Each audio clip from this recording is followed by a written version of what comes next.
இந்த புது வருடம் எல்லாரும் நல்லா இருக்கணும். நீங்களும் குடும்பமும். அருள்மிகு ஆதிபராசக்தி, பிரித்திங்கரா தேவி, வராகியம்மன், சரபேஸ்வரர், ஆதீஸ்வரர், சப்தமாதாக்கள் ஆலயத்தில் சென்னை எம்கேபி நகரில் குடிகொண்டிருக்கும் அம்மன் 3 தெய்வங்களும் ஆதிபராசக்தி அம்மன், பிரித்திங்கரா தேவி, வராகியம்மன் 30 தேவிகளும் குடிகொண்டு இருக்கின்ற இந்த ஆலயத்தில் ஒவ்வொரு அமாவாசையும் மக்கள் அலைகடல் என திரண்டு வருவதற்கு என்ன காரணம் என்று சொன்னால், இந்த ஆலயத்தில் ஒரு எலுமிச்சம்பழம், ஒரு கற்பூரம் இதை வாங்கி சுற்றி போட்டாலே சகல காரிய தடைகள், அதே மாதிரி இந்த ஆலயத்து உள்ள கால் வச்சாலே செய்வன, என்ன பிரச்சனை பேய் பிடிச்சிருக்கு எல்லாமே இந்த ஆலயத்தில் கால் வச்சவொடனே பஞ்சா பறந்துடும். அந்த காரணத்துக்காக தான் மக்கள் அலைக்கடலன்னு திரண்டு இந்த ஆலயத்துக்கு வர்றாங்க. அதே மாதிரி என்ன நினச்சி வர்றாங்களோ அந்த வேண்டுதல் 11 அமாவாசையில் நிவர்த்தி ஆகுது. ஒவ்வொருத்தரும் திருமணம் ஆகலைன்னு சொல்லிட்டு வருவாங்க, அவங்களுக்கு திருமணம் ஆகிடும். குழந்தை பாக்கியம் இல்லைம்பாங்க, அந்த குழந்தை பாக்கியம் கிடைச்சிரும். வீடு கட்ட முடியலம்பாங்க, பாதியில் நிற்கிதும்பாங்க.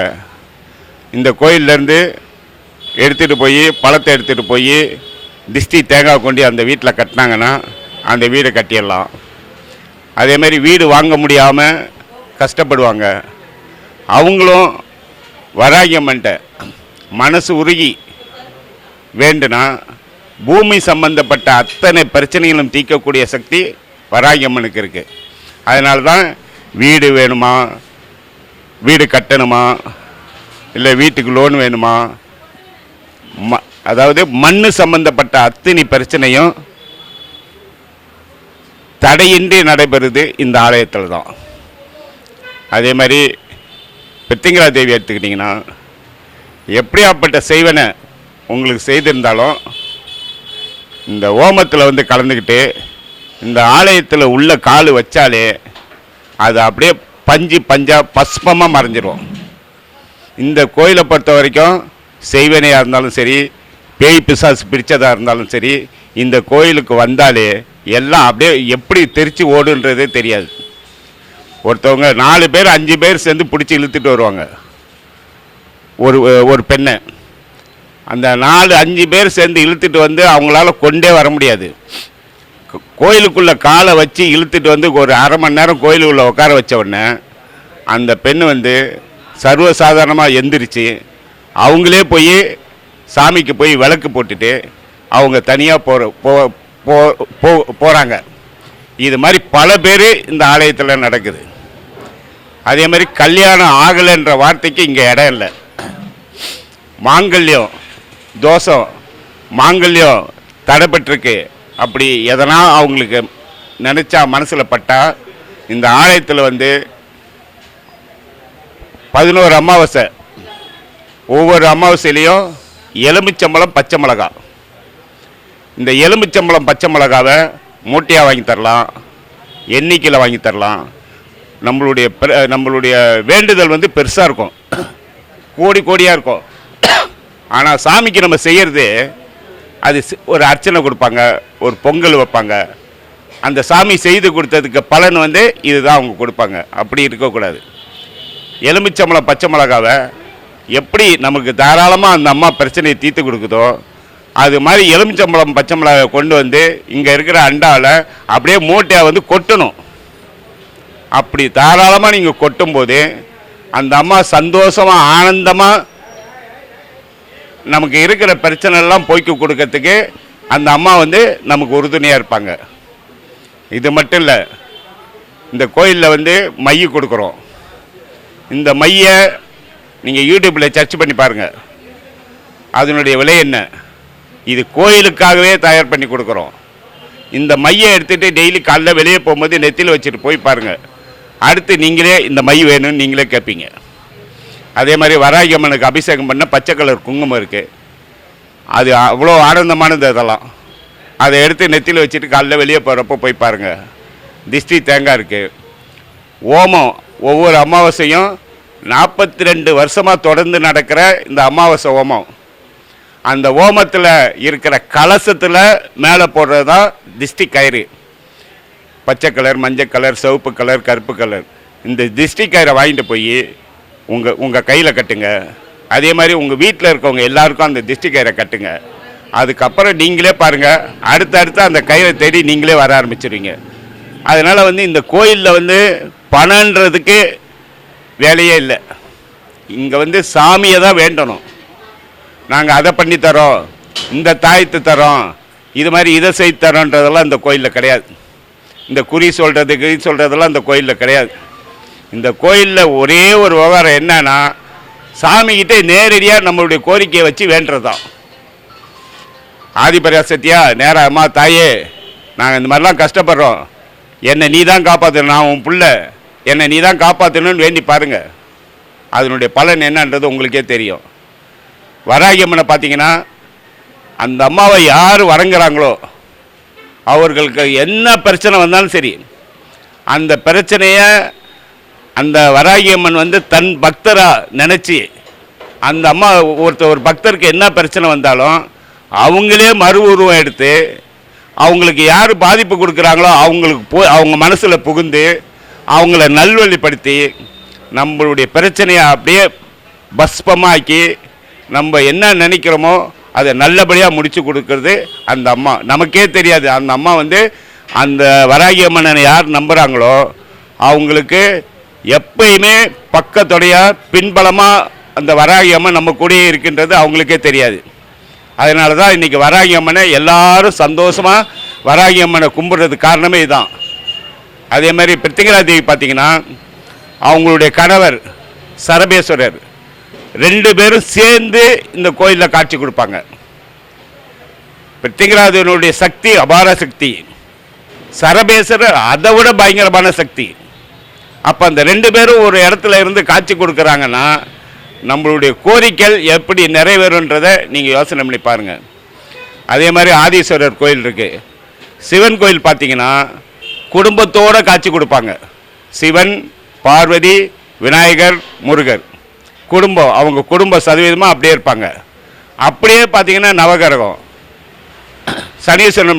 சனீஸ்வரன் பகவானை பார்த்திங்கன்னா அவருடைய துணைவியார், கேது பகவான் எடுத்திங்கன்னா அவருடைய துணைவியார், குரு பகவான் எடுத்திங்கன்னா அவருடைய துணைவியார், புதன் பகவான் எடுத்திங்கன்னா அவங்களுடைய துணைவியார், சூரிய பகவானுக்கு 2 மனைவி, அந்த 2 மனைவியும் 2 பக்கமும் காட்சி கொடுப்பாங்க. அதே மாதிரி சுக்கிர பகவான் பார்த்திங்கன்னா அவருடைய மனைவி, சந்திர பகவான் பார்த்திங்கன்னா அவருடைய மனைவி, செவ்வாய் பகவான் பார்த்திங்கன்னா அவருடைய மனைவி, ராகு பகவான் பார்த்திங்கன்னா அவருடைய மனைவி.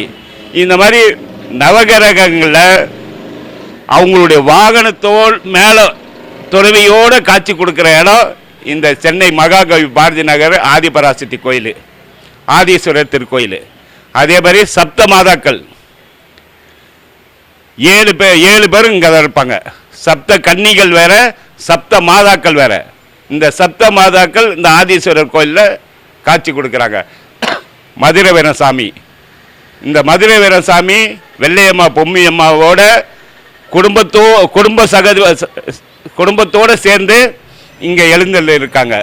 அதனால் மக்கள் மதுரை வீரசாமிக்கு கும்பிட்றவங்க ஒரு பக்கம் வர்றாங்க, ஆதிபராசக்தியை கும்பிட்றவங்க ஒரு பக்கம் வர்றாங்க, பிருத்திங்கரா சரபேஸ்வரர் கும்பிட்றவங்க ஒரு பக்கம் வராங்க, வராகியை கும்பிட்றவங்க ஒரு பக்கம் வராங்க, சிவனை கும்பிட்றவங்க ஒரு பக்கம் வராங்க, ஐயப்பனை கும்பிட்றவங்க ஒரு பக்கம். இந்த மாதிரி எல்லா சாமியும் இந்த ஆலயத்தில் இருக்கிறதுனால மனநிறைவோடு இந்த ஆலயத்துக்கு சந்தோஷமாக அவங்க என்ன நினைக்கிறாங்களோ அத்தனை கோரிக்கைகளும் நிறைவேறி ஆனந்தமாக சந்தோஷமாக அவங்க செல்கிறாங்க. அதனால தான் எங்களுக்கு இந்த ஆலயத்தில் எங்களுடைய பணி சிறக்கணும், எங்களுக்கு நீங்களாம் நல்ல ஒத்துழைப்பு கொடுக்கணும். நீங்கள் இப்போ கோயிலுக்கு வந்துட்டு போகிறீங்கன்னா உங்களுக்கு நல்லது நடந்தால் தான் நாங்கள் இந்த கோயில் ஆலயப்படி செய்கிறதுக்கு எங்களுக்கு மனசு நிறைவாக இருக்குது. இந்த ஆலயம் 42 வருஷத்துக்கு முன்னாடி நான் கட்டினது. பக்கத்தில் இருக்கிறது என்னுடைய மனைவி. அதே மாதிரி சிவன் கோயிலும் அதே மாதிரி தான். இந்த எதுக்கு நான் இதை சொல்கிறேன்னா, இந்த 42 வருஷத்தில் அம்மன் கோயிலை கட்டுற, அதுக்கப்புறம் சிவனை கட்டுறோம். சிவன் கோயிலை கட்டினாலே நம்மளுடைய ஆயுசு முடிஞ்சிருச்சுன்னு அர்த்தம். அப்போ நமக்கு பூர்வ அடுத்த ஜென்மம்னு ஒன்று இல்லைன்றது நமக்கு ஒரு வாய்ப்பு கிடைச்சிருக்கு. சிவன் கோயிலை எல்லாருமே கட்டிட முடியாது. அந்த சிவன் கோயிலை கட்டுற பாக்கியம் எனக்கு கிடைச்சிருக்கு, என்னுடைய குடும்பத்துக்கு கிடைச்சிருக்கு. அதனால தான் எல்லாரையும் வாங்க, சந்தோஷமாக நல்லா வேண்டுங்க. ஒரே நாள் அமாவாசை வந்துட்டு போகிறத விடுங்க, டெய்லி இங்கே வருவாங்க. அது மாதிரி மாதத்தில் ஒரு 2-3 நாளாவது இந்த கோயிலில் இந்த கும்பலில் அமாவாசையில் கும்பிட்றத விட தனியாக பொறுமையாக உட்காந்து நல்ல மனசு உருக எந்த அளவுக்கு வேண்டுமோ அவ்வளோ தூரம் வேண்டி பாருங்கள். அதுக்கப்புறம் நீங்களே போய் ஒரு 10 பேருக்கு சொல்லுவீங்க, ஓம் சக்தி ஆதிபராசக்தி, ஓம் சக்தி பெத்திங்கரா, ஓம் சக்தி வராகியம்மன், ஓம் சக்தி, ஓம் நமச்சிவாயா ஆதீஸ்வரர். அப்புறம் நீங்களே போய் ஒரு 10 பேருக்கு சொல்லுவீங்க, ஓம் சக்தி ஆதிபராசக்தி, ஓம் சக்தி பெத்திங்கரா, ஓம் சக்தி வராகியம்மன், ஓம் சக்தி, ஓம் நமச்சிவாயா ஆதீஸ்வரர். கோயிலில் பெயிண்டிங் வரைக்கும் நன்கொடை வழங்குறவங்க அந்த QR கோடு ஆதீஸ்வரர் ஆதிபராசக்தி கோயில் வழங்கலாம். ஓம் சக்தி ஆதிபராசக்தி, ஓம் சக்தி பெத்திங்கராதி, ஓம் சக்தி வராகியம்மன், ஓம் சக்தி, ஓம் சக்தி, ஓம் சக்தி. இந்த புது வருடம் எல்லாரும் நல்லா இருக்கணும். நீங்களும் குடும்பமும்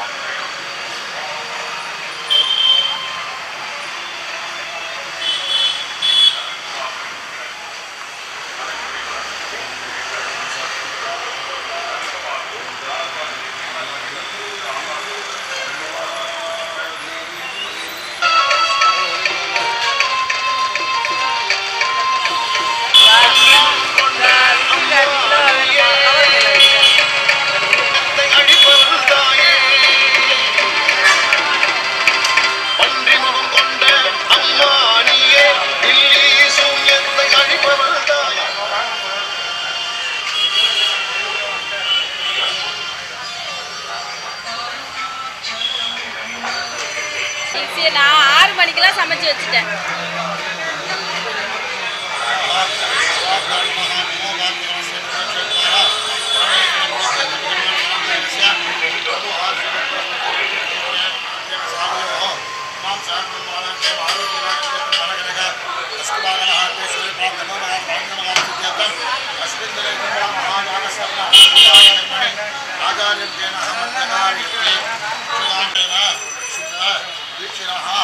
ஆலய சிம்பள மகாயாக ஸ்தவன அவன ஓமகர்மணி ஆச்சாரிய மம் கணீமஹே ஸ்தாப்யாம் பரிக்ரமாமி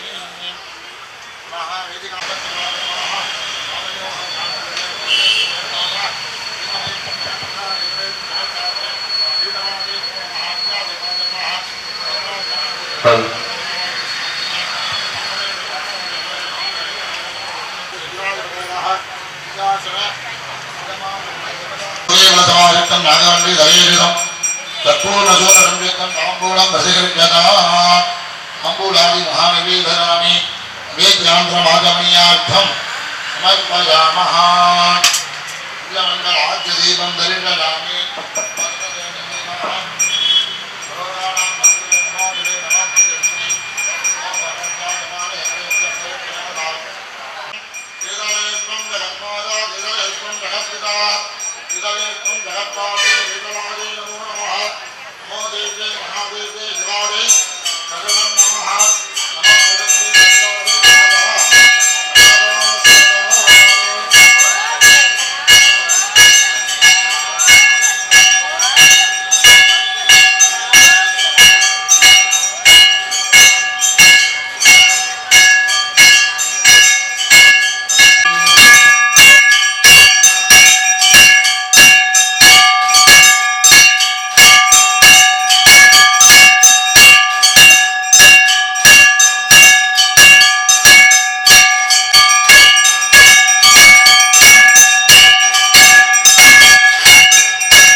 मूलनावाक्य मुद्रां प्रदर्श्यं दत्वा होमसंख्यार्थं मूलमन्त्रेण यदा शक्ति आहूति पञ्चदशकं दत्वा ओम ग्लां ग्लं गणपतये स्वाहा ओम गणानाहं त्वा गणपतिं तवामहे गङ्गरीना उमवस्रवस्रवं द्वैतराजं ब्रह्मणत्वदहारस्वन्नं नोदिपस्ते रसादनज्ञ स्वाहा ओम गणानाहं त्वा गणपतिं तवामहे गङ्गरीना उमवस्रवस्रवं द्वैतराजं ब्रह्मणत्वदे आरस्वन्नं नोदिपस्ते रसादनज्ञ स्वाहा ओम गणानाहं त्वा गणपतिं तवामहे कविंगरेणा वनस्रवस्रवं देवराजं ब्रह्मणत्वदे आनस्वन्नं नादवस्रदसादनज्ञ स्वाहा एकदन्ताय विद्महे वक्रतुण्डाय धीमहि तन्नो दन्ति प्रचोदयात् स्वाहा एकदन्ताय विद्महे वक्रतुण्डाय धीमहि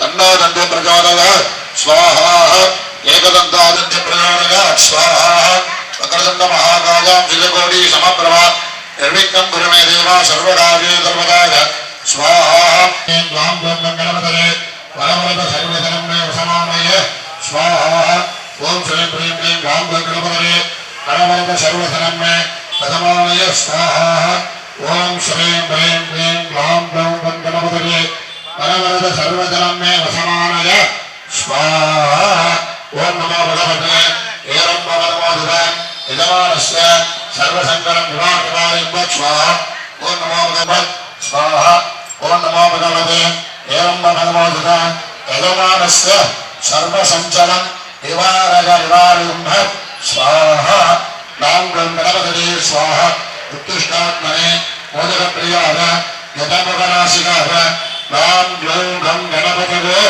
नमो नमः स्वाहा नन्दादिनमः धर्मादिनमः ज्ञानादिनमः हिरण्यज्योतिर्मण्डलोपलब्धे महाभाराग्यन्तिकाधनादिनमः महाभाराग्यन्तिकामूर्तये नमः उन्मत्तभैरवाद सचिदाय भगवतः महाभाराग्यन्तिकायै मोक्षै स्वाहा ओम नमो भगवते वार्तानि वार्तानि वारागी वारागी वरागमुजे वरागमुजे अन्धे अन्धरे नमः रुन्द्रे रुन्द्रे नमः जम्बे जम्बरे नमः मोगे मोगे नमः स्तम्भे सम्बन्ये नमः सर्वदुष्टप्रदुष्टानां सर्वेषां सर्ववाक्चक्षुर्मुखेतरिजित्वा स्तम्भं गुरुगुरुवस्यम् ओम ऐं क्लीं श्रीं टकटकटः अस्त्राय स्वाहा ओम नमो भगवते वार्तानि वार्तानि वारागी वारागी वरागमुजे वरागमुजे अन्धे अन्धरे नमः रुद्धे रुद्धरे नमः जम्भे जम्बरे नमः मोगे मोगे नमः